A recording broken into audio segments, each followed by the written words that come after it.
Yeah. We're gonna just rewind that. Blank all that out, Nate. It's Commander time. What's that? Looks like Feather. She's very exciting as far as Boros Legends go. She's very unique. She costs... Red, white, white. Red, white, white for a 3/4 flying angel. That's cheap. Very cheap. That's actually just cheap for a legendary creature in general. I do like that for curve.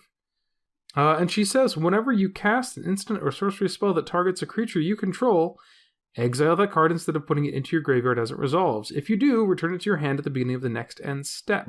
So she's sort of a Tiana Ship's caretaker for instants and sorceries. Or Zada Hedron Grinder in red-white. Well, Zada doesn't recur them. Zada copies them for everybody. But I do think Zada would go in this list. Yeah, they're going to use a lot of the same spells. Yes. Speaking of which, there is a theme page for that. edhrec.com/themes/pump. And it's talking about all the instants and sorceries that just pump up the stats of a creature to smack somebody with. Yeah. Yeah, speaking of that specifically, I'm a little bit worried that Feather is going to be shoehorned into just a couple of different kinds of builds. I think we're going to see that sort of Voltron thing where you do a bunch of pump spells on Feather and keep on putting them back in your hand. We're definitely going to see it with Zada. Same sort of thing, except you're going to go wide probably with tokens. And then maybe just sort of generic good stuff or combo, sort of a loop lock. I saw someone post today on Twitter about locking your opponents out with Aurelia's Fury. Have you seen that? No, I have not seen that. I'm going to read Aurelia's Fury for you guys, and you're going to be... I don't know. You're going to be something. Aurelia's Fury is an instant for X red white. It deals X damage divided as you choose among any number of targets. Tap each creature dealt damage this way. Players dealt damage this way can't cast non-creature spells this turn. My non-creature spells. Yeah, so as long as you have... I was going to cast As long as you have 6 mana, you can pay red, white, and then the X is 1 for Feather, and then 1 for each opponent, assuming you have 3 opponents. And you can just lock your opponents out, and then keep on putting Aurelia's Fury back in your hand. Feather will stay tapped, but your opponents will not be able to cast non-creature spells. Well, it's not a full lock. It'll mess up some decks. It's a soft lock. Yeah. I mean, it does nothing against my Gruul Dragons deck because it's pretty much straight creatures. Jason Alt compared this to Anax and Cymede. There's also, if you like Shu Yun, the Silent Tempest, and you don't like the color blue anymore, maybe you could try that avenue. They're all similar avenues, though. We will see Anax and Cymede in the 99 for this deck also, I'm sure. Mm-hmm. Yeah. What's next? Do we like the amass mechanic? For EDH or for limited? For Grixis zombie army tokens. Sure. I mean that's kind of where I'm at, but I mean the reality is, sure. From what I've seen, they're mostly in blue, which is kind of surprising. But they are in all the Grixis colors a little bit. Well, you got at least one Planeswalker out of the map there. I think widespread brutality is the most interesting application of amass. You amass 2, and then the army that you amass deals damage equal to its power to each non-army creature. Yeah, I'm looking at Eternal Skylord, which is a zombie wizard that has amass 2 when it enters the battlefield, but it's more about the zombie tokens you control have flying. That catches my eye, but you do get a free zombie army for entering the battlefield. I mean, that's a limited card. It costs, what, 5 or 6? Yep. It's just not... It's not good for EDH. Well, probably not. I mean, you got Angrath, Captain of Chaos. He's not good for EDH. I mean, he's fine. Giving your creatures menace is good. He's hybrid red-black, so 2 red-black, red-black. He comes down for 5 loyalty. Creatures you control have menace. It's a great enchantment. And then -2, amass 2. That's pretty not good. Come on, give him some slack. He's just an uncommon. I mean, come on. I like the last Angrath better. Yeah. Yeah. Compare him to Kiora, who is like just super sick nasty. She's 2 and a hybrid green-blue. Whenever a creature with power 4 or greater enters the battlefield under your control, draw a card. And her -1 is untapped target permanent. That is 7 loyalty, too. So, yeah, 7 loyalty. So much better than Well, that's Angrath. comparing Simic to anything. Well, how about, I think Raul Storm Conduit's my favorite Planeswalker so far. He's a rare, though, isn't he? But so what? He still counts. Yeah, no, I'm just saying you can't compare him to Angrath. But he is pretty cool. Yeah, whenever you cast or copy an instant or sorcery spell, he deals 1 damage to target opponent or Planeswalker, +2, scry 1. Alright, that's cool. -2, when you cast your next instant or sorcery spell this turn, copy it. You may choose new targets. Loyalty 4. That's pretty sweet. That's cool. I have to admit, I like that too. Mm-hmm. What's this next bullet point here? Oh, yes. This is my bullet point. Non-keyworded returning mechanics. Are they a peek into the future? So if you hadn't noticed, or maybe you had, Wizards has been printing a bunch of cards in this set that have old mechanics, and they just have the keyword removed from them. Right. It's weird. So let's see. We've got Evolution Sage. 2 and a green, creature elf druid. Whenever a land enters the battlefield under your control. Used to call that landfall, but now we don't. Yep, that's landfall. Whenever that happens, proliferates. And that's... Oh, yeah, sure. That's pretty... That card is... That's going to make Infect decks breathe some new life, because you just get Ichor Rats, that guy, and a Boundless Realms, and everyone's dead. Yeah, that's definitely pretty nasty. But yeah, so that's landfall. We've got Devouring Hellion, which when Devouring Hellion enters the battlefield, you may sacrifice any number of creatures and or planeswalkers, so it's a tweaked Devour. If you do, it enters the battlefield with twice that many +1/+1 counters on it. Arlen Cord references werewolves, but we know that there won't be any werewolves in the set. Makeshift Battalion has the keyword Battalion whenever it attacks with at least 2 other creatures. Pollen Bright Druid is straight out of Khan's block. There was a cycle of cards that did this. When it comes into play, you choose one, put a +1/+1 counter on target creature. It's a tweak. The ones in Khans, I think, just put the counter on themselves. Or you can proliferate. 10th District Legionnaire. Whenever you cast a spell that targets 10th District Legionnaire, put a +1/+1 counter on it and scry 1. So it's got Heroic out of Theros. And then Tezzeret gives affinity for artifacts to your creature and planeswalkers. So, I mean, granted, he's a buy a box, and affinity is not in the set, but could it be that it's pointing us towards Phyrexia? No. What? Where'd that come from? Well, I mean, that's where affinity comes from, is New Phyrexia. Well, technically Mirrodin, which is now New Phyrexia, but you follow my point. There are a few other ones, too.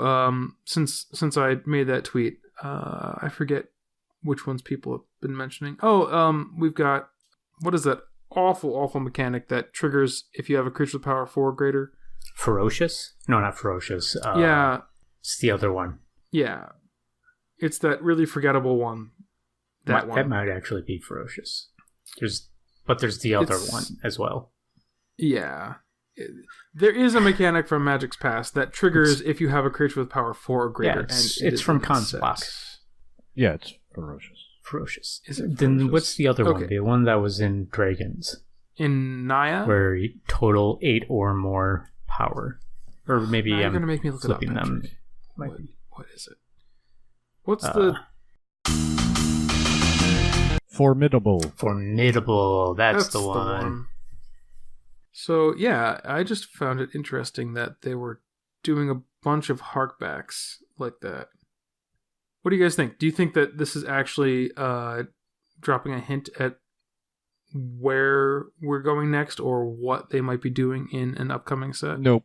No. So I think what they're actually doing here is trying to bind together a lot of different flavors of planeswalkers from across the multiverse here. And so they're like alluding to where these people came from and what they're all about, but kind of trying to just broaden out and make the set work together as well. So other than just being really on the nose with like Dovin's Veto, Kaya's Ghost Form, like they don't have to name every single spell that is related to them. Well, they said that they were going to do one like signature spell per walker that was. Well, yeah, but you still want to flesh out these walkers that we haven't seen in forever, or if you're new to Magic, this is the first time you've seen them, and you want to be able to be like, oh, so that's what this kind of is like from this kind of piece of history. Like, you kind of want to get a flavor for these people more than just the signature spell. Well, it's war, and they're getting whacked, so it's too late. Yeah. This is the last time you'll ever see some of these guys. Maybe. Yeah, like Flux Channeler. I see you there, Flux Channeler. Got my eyes on you. Can we talk about Wizards' weird obsession with Pod? Sure. I mean, I don't know if we can get political here.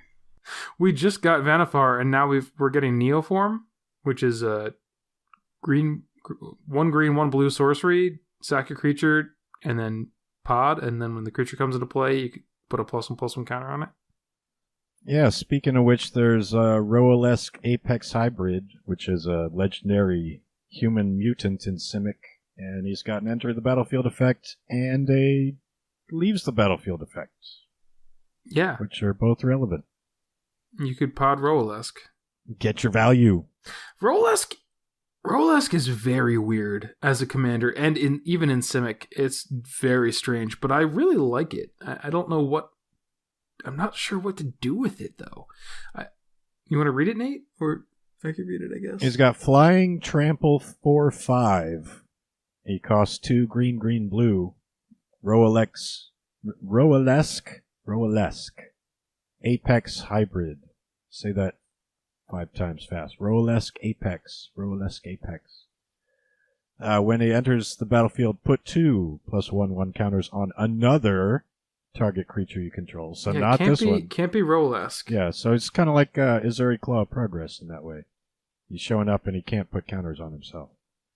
And when he dies, proliferate, then proliferate again.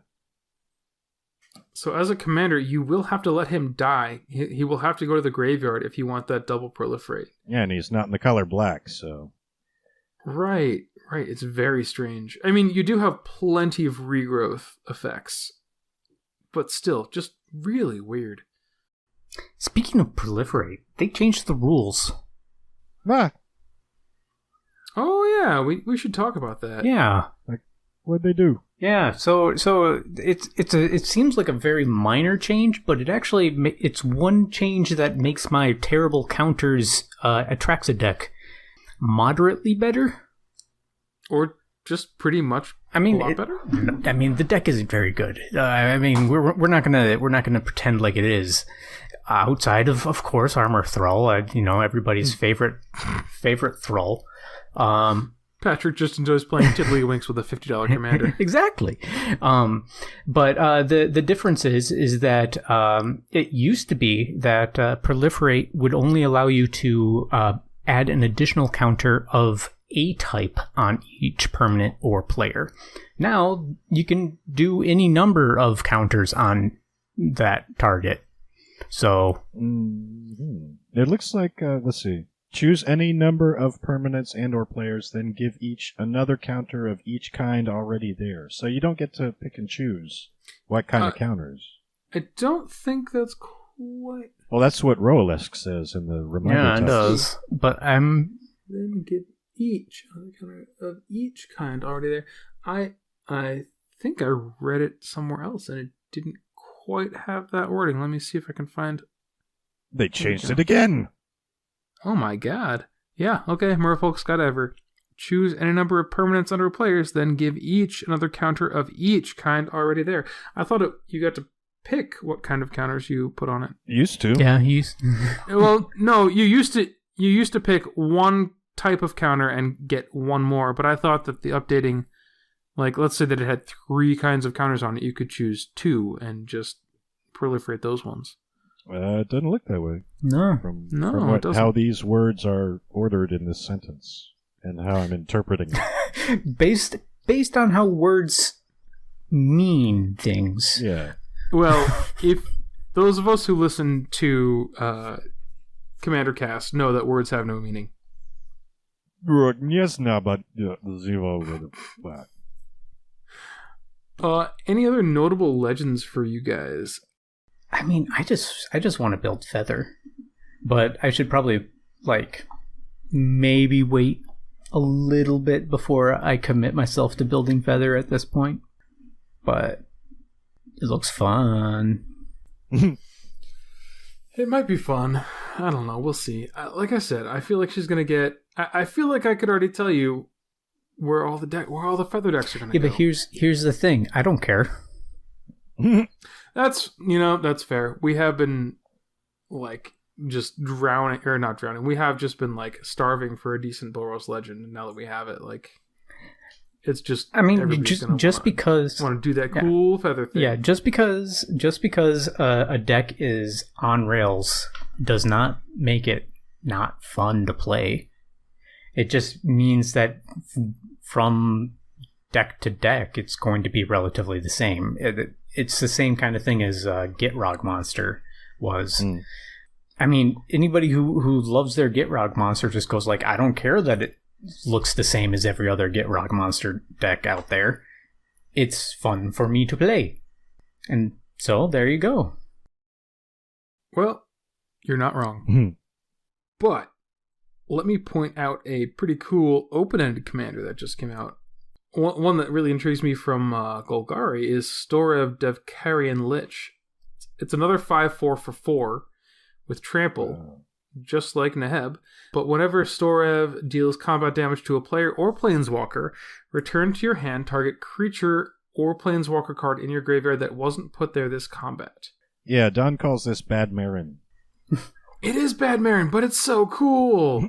He's a zombie elf wizard. That's pretty cool. I think it's a she, but yeah, that is cool. And she's got a giant undead worm thing. Sure. So Bad Marin. Yeah, but the thing that I'm interested in... So, I mean, okay, yes, Marin can get stuff back to your hand also, but yeah, she can, but usually you just use her to reanimate because that's more broken. But Storev is cool because I just want to build with a bunch of things that have cycling or channel or throw some spell shapers out there to keep on recycling them that way. I don't know. It's bad, but it sounds interesting. Harder to cast. Bad Marin. I mean, she is bigger. Bad Marin. Than Marin, but... She is bigger, and she has trample. But... Combat Marin. Oh, Blood Rush, too. You could do those Blood Rush cards from Return to Ravnica. I think those are in Gruul, aren't they? Yeah. They are, so you can get the green ones. There's one that gives +9/+9 in trample. So it's Wasteland Viper, Slaughterhorn, Scab Clan Charger, and Skarg Goliath. Mm-hmm. That's the big one. All right, so you got 4 Blood Rush creatures. Yep. But then also the cycling ones and the other ones. Okay. Yeah, I mean, okay, so here's my biggest problem with her is that, once again, you have to do combat damage. Mm-hmm. But she's got trample, and she's a 5/4. Yeah, but it's not like she has death touch as well. By default, if she did, it would be a lot better. But, no. Yeah, okay, that's true. But she's still cool Bad Marin, Patrick. Plus, she just looks cooler than Marin. Look at her. She's got, some kind of weird punk haircut thing going on. She's got bone armor or something. I don't know. She looks cool. No floating skull. Yeah. She keeps her skull in her head. But Marin has an extra. Yeah. She's got a backup. You don't know that. No, you keep your extra skull, you know? That could be her actual skull. But then her face would be all squishy. All right, yes. I mean... other legendary things that I like. God Pharaoh's statue. It's an artifact. It costs 6. It's got a picture of Bolus doing the Heisman pose on an obelisk. Spells your opponents cast cost 2 more to cast. That's awesome. And at the beginning of your end step, each opponent loses 1 life. You're on a 40-turn clock, buddy. Also awesome. 40 turns. And all of your answers to this this 40-turn clock cost 2 more to cast. Yeah, that's gonna really mess up Feather. Mm-hmm. That and a Trinisphere. Ooh, that's nasty, Nate. Mm-hmm. What about Vivian's Arc Bow?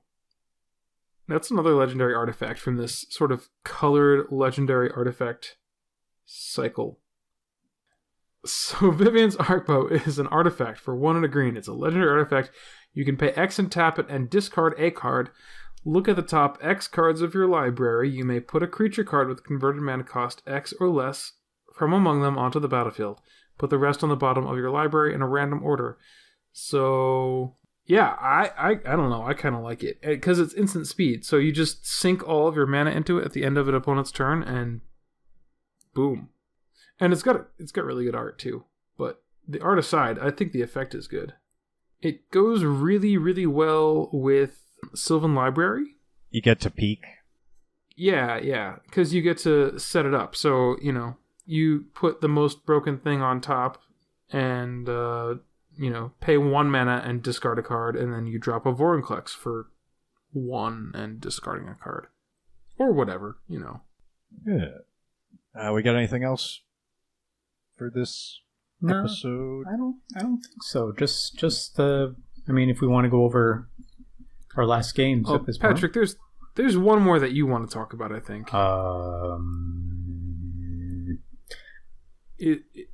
Is role reversal within your wheelhouse? I don't know. What does it do? Blue, red. Exchange control sorcery. of 2 target permanents that share a permanent type. Meh. No? Well, never mind then. That's everything. Oh, no, I take it back. There is one last thing I just want to talk about. Can we talk about Death Sprout? Oh, yeah, sure. I think this card is a trap, honestly. So, Death Sprout is it's fabulously illustrated by Seth McKinnon. It's an instant for 1 black green. Destroy target creature. Search your library for a basic land card. Put it onto the battlefield tapped, and then shuffle your library. Yeah. Okay. So it has a lot of really good words in that text box, like destroy creature, great. Search library, basic land, awesome. Put it on the battlefield, wonderful. But I don't actually think I would cut anything for this card. I would not take Vraska's Contempt out. I would take Murder out for this. It's an instant. It is an instant. That's great also. 1 black green. It's really mana intensive. Yeah. It's got the same CMC as Pier's Whim, and it's got a lot of the same words, but it's not as good as Pier's Whim, I think. I don't think so. Granted, Pier's Whim is a sorcery. Yeah, but it hits Pier's Whim... each opponent for an artifact or enchantment. Okay. Right, and they get to choose, but it does hit each of them, and you get to find any land. If this said any land, I would be on board. Mm-hmm. For 1 more mana, you could have Windgrace's Judgment as well. That is a really good point, Patrick. And that's a little bit easier to cast despite costing more. That is a really good point. Yeah, for 3 black green, you could cast an instant that destroys any non-land permanent. For each opponent, you get to blow up 1 thing. Is it non-land? Of your choice. Yeah. Yeah. And at the same speed. Still instant. Yeah, definitely. I think Windgrace's Judgment is just better than this. So, landfall decks? It goes in landfall decks. I mean, what black-green landfall deck are you Get playing? Rug Monster. Is it landfall? No, you're not, really. Yeah. So, that's my other hot take for the day. Death Sprout is a trap. I would not put it in Demia. Mm-mm. All right, so here's my last point. We're up to 5 hippos.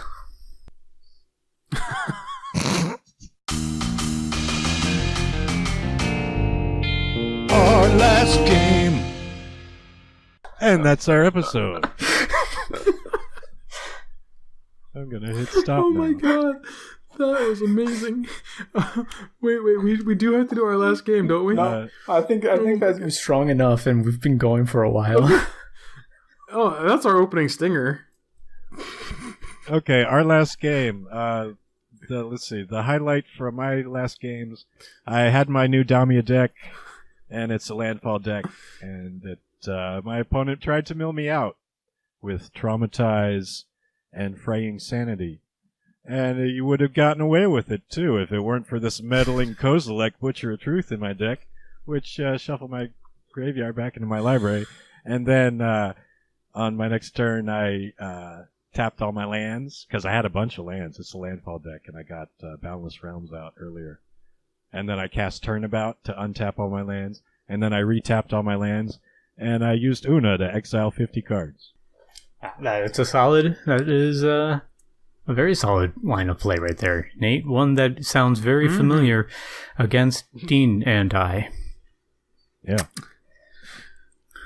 A bunch of fairies, too. So for me, it was a lunch game today. I played against an Atraxa deck all day today, and it's pretty nasty, and I'm not actually really looking forward to some of the cards that are coming in Aura of the Spark. Yeah, it wins so many ways. It either wins with combat damage and +1/+1 counters, or it wins with Infect, or it wins with just Planeswalker nastiness. But I did get a couple of pretty nasty Mazarek wins when I switched my deck from Kineas and Tiro. So I got a pretty solid lock on Atraxa early in the game with Priest of Forgotten Gods from Ravnica Allegiance, where you can keep on sacrificing 2 creatures to make your opponent sacrifice a creature, and you make 2 mana and draw a card. So I just kept him off Atraxa, and I ended up with a turn 1, the green enchantment, where when you put a +1/+1 counter on a thing, you get an extra +1/+1 counter. Hardened Scales into turn 2 Winding Constrictor. That's pretty strong. Yeah, it was pretty good. So every time we were sacrificing, I was sacrificing 2 things, he was sacrificing 1 thing. I was getting just counters on my Winding Constrictor and my Mazarek, and I got to beat face with the giant Mazarek and Winding Constrictor.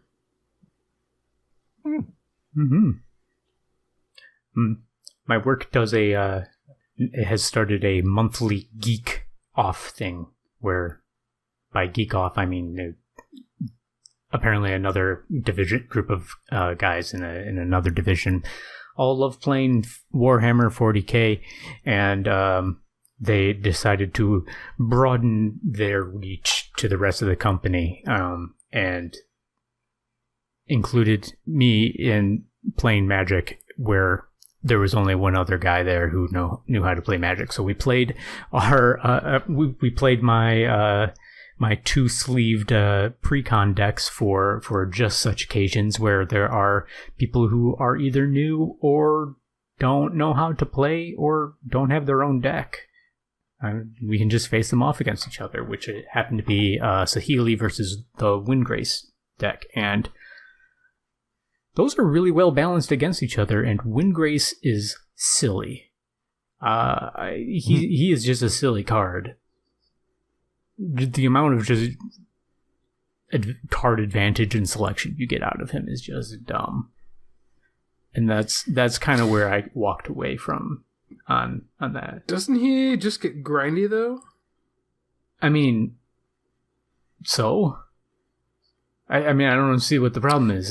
He still wins eventually. That's true. I mean, yeah, it probably takes him a few turns a little extra, especially in the pre-con to do it, but these are pre-con, so grindy is good. That's true. Also, just being able to discard a land to draw 2 cards every single turn feels so good. That is pretty good. And then when you can just bring those back whenever you want to later on is also, it just feels really good. I don't actually care about his ultimate. Those two abilities are perfect. All right. Okay. Show end. You can find me on Twitter at Grubfellow. At Detective Yarmits. At Mr. Plorg.